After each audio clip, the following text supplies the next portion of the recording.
दोस्तों, पाकिस्तान की अर्थव्यवस्था इस वक्त आईसीयू में है। हालात ऐसे हैं जैसे मोबाइल में बैटरी 1% हो और चार्जर दूर दूर तक न दिख रहा हो। डॉलर की किल्लत हो चुकी है।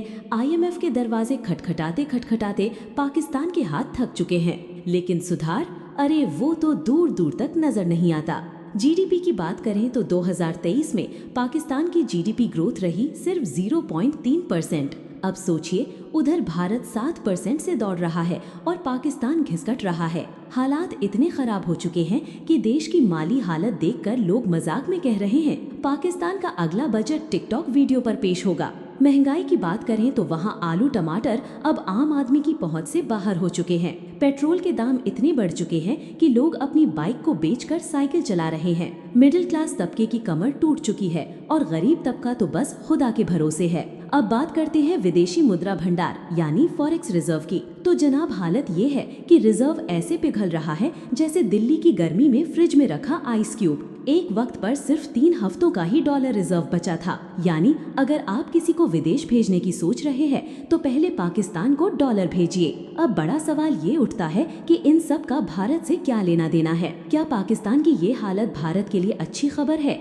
या छिपा हुआ खतरा? चलिए आगे गहराई से समझते हैं। सबसे पहले बात करते हैं व्यापार की। तो सच ये है कि भारत और पाकिस्तान के बीच सीधा व्यापार काफी सीमित है। 2019 के पुलवामा हमले के बाद भारत ने पाकिस्तान से MFN यानी मोस्ट फेवर्ड नेशन का दर्जा वापस ले लिया। इसके बाद व्यापारिक रिश्ते लगभग खत्म हो गए। पहले भारत से पाकिस्तान को दवाइयाँ, फैब्रिक्स, चाय और केमिकल्स जैसी चीजें जाती थीं, लेकिन अब दोनों देशों के बीच न तो ट्रक चलते हैं न ही व्यापारिक जहाज। यानी जो थोड़ा बहुत व्यापार था वो भी अब रिलेशनशिप स्टेटस इट्स कॉम्प्लिकेटेड में आ गया है। इसका मतलब ये है कि भारत को पाकिस्तान की आर्थिक बदहाली से सीधे व्यापार में कोई बड़ा नुकसान नहीं होगा। लेकिन जरा रुकिए, ये पूरी कहानी नहीं है। असल खतरा है परोक्ष असर का। अब सोचिए, अगर पाकिस्तान की हालत और बिगड़ती है, मतलब अगर देश पूरी तरह डिफॉल्ट कर जाता है, सरकारें गिरती है, अराजकता फैलती है, तो क्या होगा? ऐसे में वहाँ के लाखों लोग अपनी जान बचाने के लिए भारत की ओर भाग सकते हैं। यानी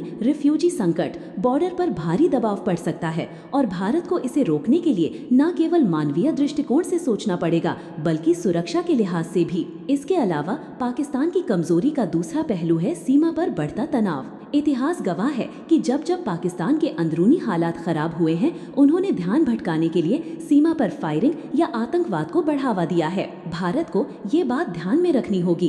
कमजोर पड़ोसी देश कभी कभी ज्यादा खतरनाक हो जाते हैं क्योंकि उनके पास खोने को कुछ नहीं होता। अब बात करें पाकिस्तान की उधारी आदत की। जनाब, IMF उनका पुराना साथी है, लेकिन ऐसा साथी जो बार बार पैसे देता है और हर बार कहता है अब की बार सुधार करना, और पाकिस्तान हर बार वादा करता है लेकिन अगली किस्त मिलते ही भूल जाता है। अब IMF भी थक चुका है। लोन की शर्तें सख्त होती जा रही हैं। पाकिस्तान कह रहा है और लोन दो और IMF कह रहा पहले पुराना तो चुकाओ भाई। चीन ने भी खूब लोन दिया, खासकर CPEC यानी चाइना पाकिस्तान इकोनॉमिक कॉरिडोर के नाम पर। लेकिन अब चीन भी पीछे हट रहा है। उसे भी लगने लगा है कि पाकिस्तान एक ऐसा दोस्त है जो पार्टी में तो खूब खर्च करता है लेकिन बिल आने पर वॉशरूम चला जाता है। भारत के लिए चिंता की बात यह है कि चीन पाकिस्तान में बंदरगाह से लेकर सड़कों तक अपना प्रभाव बढ़ा चुका है। ग्वादर पोर्ट से लेकर हाईवे तक चीन का पैसा लगा हुआ है। अगर पाकिस्तान पूरी तरह डूब गया तो ये पूरा इलाका चीन के हाथ से भी फिसल सकता है